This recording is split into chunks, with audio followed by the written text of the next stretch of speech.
My Mother's Oysters, Recollections of Breton Summers, by Rosanna Warren. That summer we lived in two houses, one after the other. I had remembered it as 2 summers. But my brother, Gabriel, reminded me, no, it was all one summer, 1961, when he turned 6 and I turned 8, a birthday distinct in my memory because of the gift of a small plastic carriage drawn by 8 miniature horses, an object of intense fascination, that I drove along intricate roadways I constructed in the dirt. It was a long summer, in any case, long in the elastic time of childhood, and so long it might as well have been 2. There were the 2 houses, after all. As I learn now, consulting Joseph Blotner's doggedly calendarical biography of our father, Robert Penn Warren, we lived in the village of Lochmariaque, on the southern coast of Brittany, from May to July 1961, in a house called Le Brenegy. We spent July, August, and the first 10 days of September, 32 kilometers to the north, in the ground floor of what Blotner calls a chateau, but what I remember as an imposing country house, a manor. I didn't need Blotner to remind me that we were in Brittany because our mother, the writer Eleanor Clark, was planning a book about oysters. Oysters dominated our lives, all those lyrical months. Le Brenegy. It floats up in my mind's eye only in bits and pieces. It was a large house set off from the road and shaded by trees, with fields, open meadows rather than tilled land, stretching away into a great flatness. Of the house itself I remember little. Tall windows I know now to call French, a pelt of leaves covering the stone facade, cold flagstone, and tile floors. A general feeling of grayness, of chill, and of looming dark oaken wardrobes and chests. For breakfast, Gabriel and I sat on stools at the kitchen table covered with oilcloth and drank our chocolat from bowls, ample and warm in our small hands, and we ate tartines, crusty hunks of baguettes slathered with butter and apricot jam and good for dunking in the cocoa. Nothing like our American breakfasts of Rice Krispies and Cheerios. Strings of onions hung from a hook in the white plaster wall. A small wooden crucifix hung there as well, bearing its small, tortured bronze god. We had a car. I suppose our parents rented one for the summer. Every few days we ventured into town. Gabriel and I trotted beside our mother from the boulangerie, with its dizzying aromas of fresh bread, to the épicerie for cocoa, coffee, tea, sugar, flour, oil, and who knows what other grown-up necessities. For cuts of veal and poultry to the boucherie, where dead rabbits and plucked chickens and sometimes whole-naked roseate pigs hung on hooks in the makeshift crucifixions. If we were lucky, our mother would veer into the patisserie, where we would ogle the eclairs au chocolat and mille folies, considering at length before settling on a voluptuous treat. Lochmariaque had narrow streets with hardly a rim of sidewalk, if sidewalk at all. The buildings were of grey stone, with cobalt-blue shutters and roofs of blue-grey slate. It was a country built of granite. The church rose blockily like a small fortress, except for the hypodermic needle of the steeple. Most impressively, we might see Monsieur l'Abbé, the priest, striding down the street with his black cassock flapping around him, his squat, round, black hat squished on his head. A vigorous man with a kind face, whom I met again 63 years later in the pages of the Oysters of Lochmariaque, the book our mother wrote. Weekdays were structured, for Gabriel and me, around our attendance at the village school. We were in the room for the younger pupils, a crowded chamber with long rows of wooden desks, several children to each bench. All the older children were taught in a different cavernous hall. Later, I often wondered why our teachers were nuns and why a large crucifix faced us from the front of the room, up by the blackboard and next to a limply hanging French flag. But only now do I learn, reading my mother's Oysters, that Lochmariaque had 2 schools, one Catholic and one run by the state, and that we were in the one supervised by the overworked abbé. A round hole in the gouged and graffitied surface of the desk accommodated each student's ink bottle. How grown up I felt, removing my own ink bottle each morning from my satchel, and nesting it in its hole, and even more grown up, maneuvering the slender level of the slide of my plastic fountain pen that it would suck up enough ink for me to write with. The classroom resounded with snickers, whispers, giggles, snarls, and whoops from the children, and furious commands from the 2 nuns who gesticulated, quite ineffectually, up by the blackboard, and sometimes, in exasperation, charged down the aisle between the desks to punish a miscreant. That happened to the little boy who sat next to me. One nun swooped on him like an enormous cow and yanked him right up out of his seat by his ear. His howl was shattering. Since my brother and I couldn't understand French, no one expected us to follow the lessons. We sat in the midst of the tumult, and part of the tumult was linguistic. Our schoolmates were the children of the local oyster workers, fishermen, and farmers, and they spoke Breton, but Breton was outlawed at that school. French was supposed to prevail. Sometimes a Breton phrase overheard by a nun precipitated a flurry of her swirling black habit, a barked reprimand, and a smack on the side of the head. The boys' heads often shaven, I think to prevent lice. And what was I writing? My mother had given me one of the great gifts of my life, a medium-sized yellow spiral-bound notebook on which ruled pages had been written, in block letters, my French lessons. I was to study and copy these day by day, and I did. There were the simple conjugations, jamais, tu aimes, il aime, and the simple, usable phrases, bonjour, bonjour, il vous plaît, il fait beau, comment allez-vous, la chienne, la chatte.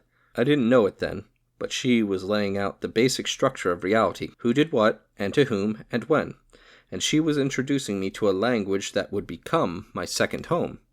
I've kept that yellow notebook all my life. I've also kept her Breton books, the volumes she pored over while writing her oyster book, Collections of Breton Folklore by Anatole Labraz and Florian Leroy, Theodore Hersart de la Villemarque's fantastical reinventions of traditional Breton songs, Henri Wiquet's treatise Art Breton, and its black and white photographs, so detailed I can almost imagine myself standing again on the Gothic porch of the hillside church in Locronan, or in the crooked nave of the cathedral of Quimper. But perhaps the most informative, in a creepy way, is a little yellowing paperback entitled Histoire de Bretagne, by Alain de Clevue and Charles de Calan, first published in 1910. It was a school text for use in Catholic schools. It comes bristling with the approbation of the Bishop of Saint-Brieuc and Trégueux, towns on the northern coast of Brittany, and earlier approbations by a cardinal and by the Archbishop of Rennes. In 1910, France was in an uproar over recent anti-clerical legislation that led to the closure of many Catholic schools and monasteries. But Brittany is a land saturated in Catholicism. There is perhaps no other country in the world with so many saints, assert the authors of the Histoire. In his approbation, the Bishop of Saint-Brieuc and Trégueux mourns the temper of the time when the book first appeared, a period of outrageous centralization when power regarded the little country, i.e., the province, as an affront to the greater country. Thank God times have changed, he declares triumphantly in this new edition, which my mother read and marked with her pencil. It was published in 1941, when France was in the grip of the Vichy regime. Brittany wasn't considered part of France until 1491, when Anne de Bretagne married the French king Charles VIII. And even then, it technically remained an independent duchy until Anne's daughter, Claude, formally ceded it to her husband, the French king François I, in 1532. The region has a long history, before and after 1491, of resisting French authority. It remains intensely Catholic, a faith that absorbed older traditions of Druidic and Arthurian folklore and enchanted fountains. The Breton Chouans fiercely opposed the French Revolution. These two strains, Catholic fervor and resistance to a centralized nation-state, run through Clairvaux and Calonne's Little Histoire, and in the 1941 edition mingle with elements of Marshal Petain's Vichy ideology, Travers, Famille, Patrie, that suited Breton piety and provincial patriotism. La Patrie, for loyal Bretons, is Brittany, not France. The authors instruct teachers who will be using this text that nationhood is above all formed by the sequence of human generations following in succession on the same soil and having lived a common history. History is the catechism of patriotism. Addressing students, the authors intone, "My dear children, all of us, as we are, united in our traditions by the bonds of blood and race and by a long history, we form one people, the history of Brittany." The Bretons are a people, and Brittany is a distinct place with a distinct culture, though not in Vichy's ideological sense. In 1961, sitting on the crowded bench in the schoolroom in Lochmariaquet and shyly jostling around the paved courtyard with the rough but friendly village children during recess, I had never heard of Pétain, but I was rapidly absorbing the feel of living in an ancient place. For one thing, there were menhirs and dolmens all around us. Who had erected these enormous stones? We'd come upon them as we walked in the fields. The menhirs rose straight up, crude towers hacked from granite, taller than our parents. I didn't know the word phallic then, but that's what they were. They were untended, disregarded. Sheep and cows grazed around them. When I returned to Lochmariaquet, decades later as an adult and a parent myself, fences had been built around the larger ones, and an ice cream stand offered its wares nearby. But in my childhood they just stood about as part of the rural landscape, like natural outcroppings. The dolmens, too. They were like gigantic picnic tables, a giant slab upright at each end with a larger slab laid across like a table or a roof. And sometimes the larger dolmens did seem to be roofs, with stones and earth piled around them to form what might have been a tomb. Lochmariaquet is famous for these megaliths. One of them, the giant broken menhir called Gras, lies in a field in 4 pieces like 4 beached whales. Taken together, the stone weighs, by some estimates, 330 tons, and was put up around 4700 BC in a fabulous feat of engineering. Neolithic. That's all we seem to know about these prehistoric people. Those who became the modern Bretons were the Celts who migrated from Britain around the 5th century BC, driven by who knows what pressures. Clouseau and Callan maintain the fantasy, derived, I suspect, from the 19th century Breton scholar Ernest Renan, who had a soft spot for the folks he called Aryans, that these Celts came from Asia. Not likely. The schoolbook historians are on stronger ground when they claim that Breton is a Celtic language akin to modern Welsh and Irish. Another wave of Celts came over from Britain in the 5th and 6th centuries AD to escape Picts and Saxons and other pillagers. Some of these peripatetic Celts were the saints I heard about as a child, like St. Gildas, St. Caudo, and St. Ronan, who all sailed over to set up monasteries and hermitages, and are still celebrated in local festivals and pardons, Breton ceremonies honoring important local saints. It's hard for me to separate now the tales of saints I imbibed long ago from my mother, from the stories I've heard since then in the books she collected, and from my visits scattered over the years to Breton churches where the saints still conduct their adventures, bluntly carved in stone. Brittany teems with stories. Those early Christian heroes confront witches and tame wolves and resurrect the dead, and many aren't even recognized by Rome. My mother loved the witch stories. She told them to us. Later I read them in her oyster book, and at greater length in Le Bras and Le Roy. There was Saint Guenon, the son of an emigrant from Britain, founder of the first Breton monastery and friend of King Gradlon of Quimper, who only became king of Quimper, according to many tellings, after his witch of a daughter, Dahut, stole the key to the sluice gate of his island city, Is, and let the sea flood in. As Gradlon fled on across the causeway on horseback with Dahut riding behind him, Guenon, on the shore, hurled a curse, and the king cast off his daughter. She fell into the waves and became a mermaid, and the whole city drowned. Of her, my mother writes, she was an equally familiar type of witch, the classic nympho, good-looking, sex-crazy, and sick in the head, and she probably wouldn't amount to much if there hadn't been a saint in the picture. Elsewhere, she remarks, it's hard to be a first-class witch without a saint nearby to keep you stimulated. The sex-crazy diagnosis, obviously, she didn't offer to us children. Even as a young child, I felt bewitched by these Breton stories, the way they took on a life of their own. We saw them all around us, in the stone carvings in the village church, in the bits and pieces of local lore that came our way, dramatically in the carved granite calvaries, depicting the Passion of Christ, that punctuate Breton country roads and sometimes are found outside parish churches, along with side chapels, ossuaries, and elaborate porches and arches. Some of these calvaries, like one of the oldest at Trinon, near the seashore southwest of Quimper, assemble an enormous cast of actors, From the Nativity through all the key scenes of the man-god's life, death, and resurrection, the stiff figures act out their parts around the massive rectangular base of the monument, rising to the central character on and around the cross that crowns the whole picture and pierces the sky. The large calvaries, caught up in the grand rhythm of the story, have several hundred figures, but the ones I remember around Lac Mariaque were simpler, cruder, though no less dramatic. The whole countryside was alive with story. Martyrdom hung in the air, and was made grotesquely real to me that summer of 1961.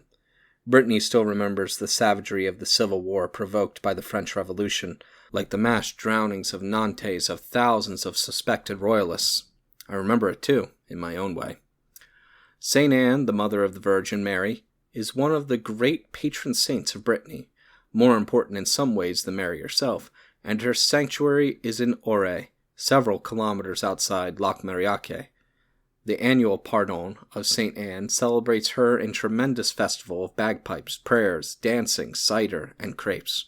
Auray is famous also for the Carthusian monastery, the Chartreuse, built in 1382 to commemorate those who died during Jean de Montfort's victory over his distant cousin Charles de Blois for control of Brittany in the Battle of Auray in 1364. We had gone, late one afternoon, to visit the Chartreuse. Jean de Montfort and Charles de Blois meant nothing to me, nor did I harbor any particular feeling for St. Anne or for the French Revolution, for that matter. It was already dusk when we drove up to the imposing hulk of stone that remained of the monastery. An old lady in a black dress, she seemed ancient to me, rattled a huge key ring and led us into the large, dank chapel, which looked pretty much like most other chapels, with its side altars and plaster and wooden saints. But then she led us outside, and with one of the heavy iron keys she creaked open a heavy door, and ushered us down a few stone steps in darkness. Her hand reached out and flipped an electric light switch. I heard it click. At once the crypt, for that is what it was flooded with green light, and what leaped into view was a tremendous mass of human skeletons. Stacks and stacks, skulls, rib cages, arm and thigh bones, pelvises, all gaping and glaring. The scream that broke out of me almost levitated me. I can feel the shock of it even now. I was still screaming as my parents hustled me and my brother back up the steps and into the now darkening parking lot. Those bones belonged to martyrs of the massacre at Quiberon, victims of the French Revolution. In July 1795, an army of around 5,000 men, led by French royalists sailing from England, landed at Quiberon, the tip of the peninsula west of Lac Mariaque, and one of the best places in the world to raise oysters, by the way. Thousands of Chouan counter-revolutionaries on the mainland joined them in a plan to attack the Republican army of the coast. But a terrific muddle in the invaders' plans and a conflict between their leaders resulted in their being trapped on the peninsula. Many fled by sea, many were killed. More than 6,000 were captured. Of these, around 750 were condemned by revolutionary tribunals and shot. Many of their bodies flung into the trenches on a field at Auray, now known as the Champ des Martyrs. Their remains were dug up at the start of the Bourbon Restoration in 1814. By 1823, after the excitement at Waterloo, the royal regime, now back in charge, built the chapel and installed the bones in the crypt, where they terrified me out of my 7-year-old wits and gave me nightmares for years. We were in Brittany for oysters, not for skeletons and crypts. Lac Mariaque and the region around it, Morbihan, Little Sea in Breton, produced what many consider the most exquisite oysters in the world, les plats, in an elaborate process that takes 3 to 4 years, a centuries-old procedure of seeding, transporting, and tending to which our mother devoted her book. For my brother and me, this meant long afternoons wandering along rocky shores and skipping oyster shells across the shallows while our mother talked with the bosses of the chantiers and with the workers, men and women, who had grown up in the oyster business and given their lives to the hard work of maintaining the barges, laying out thousands of tiles for the oyster larvae to settle on, monitoring tides and temperature, and all the other tasks required to make oysters happy. Lac Mariaque is a port.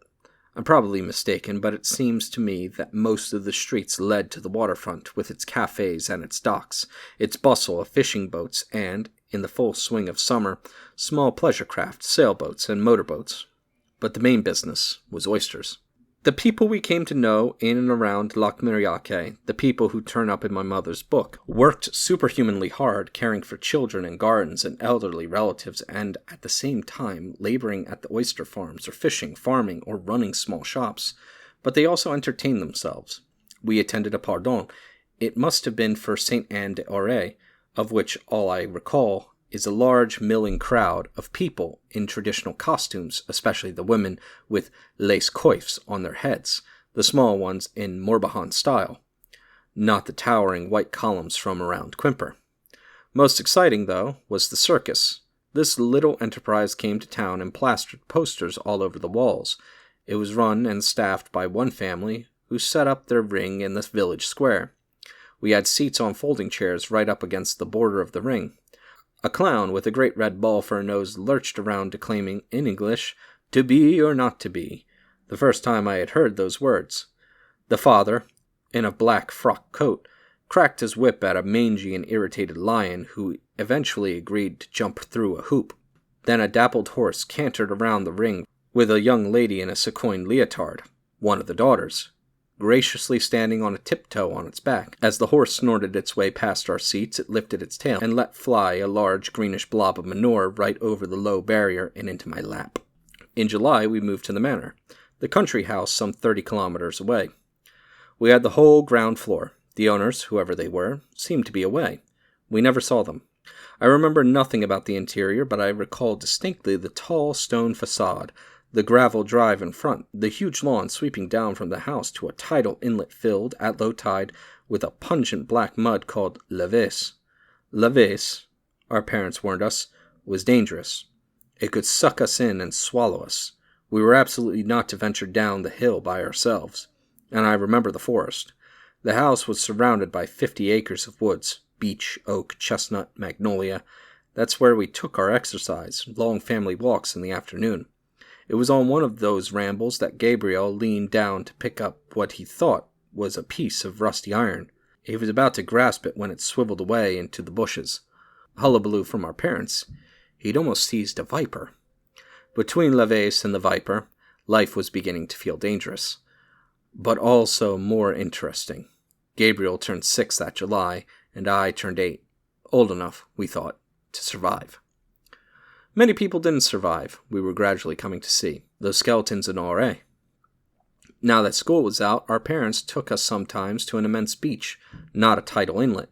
Here the full Pacific Ocean growled, and we shouted and romped in the dark waves. Our father, a powerful swimmer, would churn far out from the shore until we could barely see him. The dunes rose behind the beach like small Saharas to meet the adjoining fields, and here, too, a dangerous past imposed itself.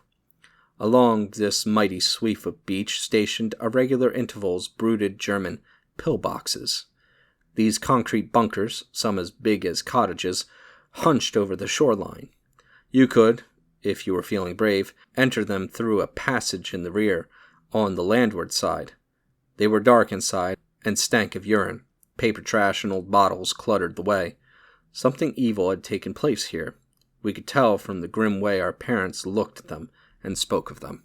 By September, our mother had gathered enough intelligence about oysters to begin writing her book, and we returned to our American lives.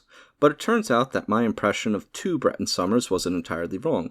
The next summer, in 1962, we spent mostly in the south of France, in the Basque country, at the foot of the Pyrenees, close to the border of Spain. Beverly, a tall, slender, young American woman, came along to take care of us as our parents could work. We rented a large house right next to the working farm outside the village of Escagne, near Saint-Jean-de-Luz. Our kitchen door opened onto a narrow strip of terrace and the low stone wall separating us from the farmyard. Here, as we sat at the oilcloth table drinking our chocolat, the door stayed ajar and chickens hopped over the wall to cluck around, pecking for crumbs on our stone floor. And Gabriel and I hopped back over the wall, often to play with the farm children. They spoke French and Basque. From them I learned the one Basque word I remember, harz, bear, though they pronounced it arza. At the tail end of the summer, we returned to Brittany for a few weeks, so our mother could check up on oyster lore. But the Basque summer matters to me for other reasons. It's the summer I began to learn, more seriously, Not only that the world could be dangerous, but that I could be. The first sign of danger came from the Atlantic Ocean. We had gone swimming at the crowded beach at Saint-Jean-de-Luz, nothing like the vast, lonely Breton beach, but a teeming, populated, colorful, noisy human festival of umbrellas, sandcastles, beach towels, bikinis, and waffle vendors. I was paddling in the surf when suddenly a wave hoisted me up and smacked me against a rock. I ran crying from the water with my right arm dangling at an odd angle, already swelling and turning blue. I scrambled to a doctor's office, x-rays, a broken elbow, a plaster cast. No more swimming for the rest of the summer. But that was only the beginning. A couple weeks later, I suddenly couldn't swallow and could hardly breathe and had a high fever. Another trip to the doctor. Mumps. I spent what felt like weeks barely in bed when I began to read French in volume after volume of Asterix and Tintin. Then, one after another, everyone in the family came down with mumps. Gabriel, then our father, then our mother, which was terrifying since the adults got so sick they could barely walk and seemed delirious. I remember our father wobbling down the hall, trying to reach the bathroom. Beverly, providentially, seemed immune, and she must have cared for us all through that dreadful time. Not quite the babysitting vacation near the beach she had signed up for. Our parents were neither immortal nor all-powerful. That was bad enough news. But just as vividly came signs from the outside world. When we recovered from mumps, Gabriel and I played in the grassy yard in front of our house, behind the ivy-covered stone wall that protected it from the road. I remember both of us looking up, day after day, and I imagine we were looking south, since we could see and seeing paratroopers floating out of the sky in their parachutes. They swayed down mesmerizingly, wave after wave of them. They were just training, we were told. And worst of all, perhaps, the inner world. I don't understand it, but I discovered in myself that summer a spirit of destruction that seemed utterly unlike the little person I thought I was. I can rummage for explanations. Was it because of a broken arm and mumps and frighteningly sick parents? I don't know. But one afternoon, when no one was paying attention, I walked down the road past the fields on either side. Not far away, a family on vacation had set up their tent and parked their small trailer in a meadow I suppose they rented from the farmer. No one was at the camp. Their washing hung on an improvised laundry line. A few pots were neatly stacked by a little gas cook stove set among stones. I don't know what possessed me. I knocked down the laundry line, I kicked over the pots, then I fled. It was furtive, mean, and pointless. By the time I'd returned to our temporary home, my spirit felt darkened. I knew something about myself now that I wished I hadn't known. By the end of that Basque summer, our parents had regained their strength, and we spent our few weeks in Brittany at yet another rented house. What I recall most is our trip to the airport in Paris to return to the United States. To make sense of this memory, I've had to read Julian Jackson's biography of Charles de Gaulle and other works about the Algerian War. It's still hard to understand what we experienced, because instead of seeing traces of long-ago dramas, prehistoric dolmens, and menhirs, bones of the French royalists from 1795, German bunkers from World War II, we drove right through a scene of contemporary politics for which our parents, to my continuing amazement, seemed unprepared. In those 2 summers of ours, 1961 and 1962, France was in a furor over its war with Algeria, and on the verge, or several verges, of civil war. Of this I had no idea. In May 1958, when de Gaulle was in retirement, the French government almost fell to a coup d'etat because of the military's determination to keep Algeria French. The army revolted in Algeria, invaded Corsica, and 50,000 paratroopers were set to descend on France when the panicked government called de Gaulle back to power to avert the putsch and design a new constitution, the Fifth Republic. By 1960, President de Gaulle had had enough of trying to hold on to Algeria. On November 4th, he spoke on television of an emancipated Algeria. He launched a referendum, and his government began secret meetings with the Front de Libération Nationale, FLN, the movement for Algerian independence. The large population of French pied noirs, many of whom had lived in Algeria for generations, and a sizable portion of the French army went into a frenzy. On April 22, 1961, a week before we left for France on a Pan Am jet from New York, 4 retired generals led an insurrection. With regiments of the French Foreign Legion, they took over the city of Algiers and were prepared to invade France. Squads of paratroopers were ready to fly. Those paratroopers, floating down so gently over the Pyrenees. De Gaulle, in his general's uniform, gave an electrifying speech on television, urging France to resist the coup. Français, Français, je vous le demande. Frenchwomen, Frenchmen, help me.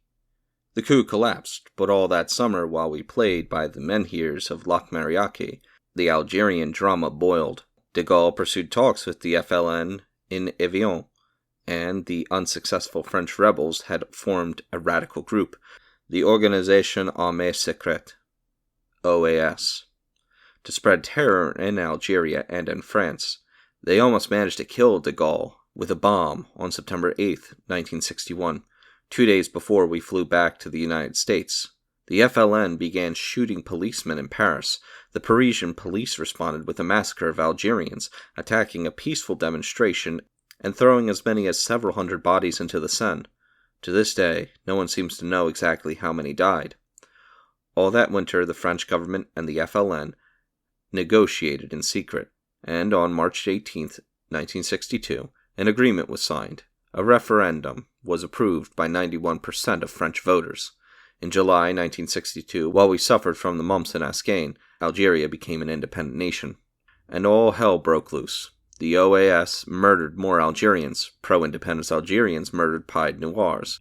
On the evening of August 22, 1962, as de Gaulle, his wife, and his son-in-law drove out of Paris, 2 cars ambushed them in the suburbs, with a storm of gunfire, and a carload of explosives that didn't go off.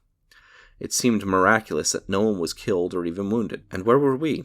We left France at the end of August, a week after the second attempted assassination. I remember our driving through Paris, our car loaded with luggage. Our mother was at the steering wheel, our father sitting by her in the passenger seat.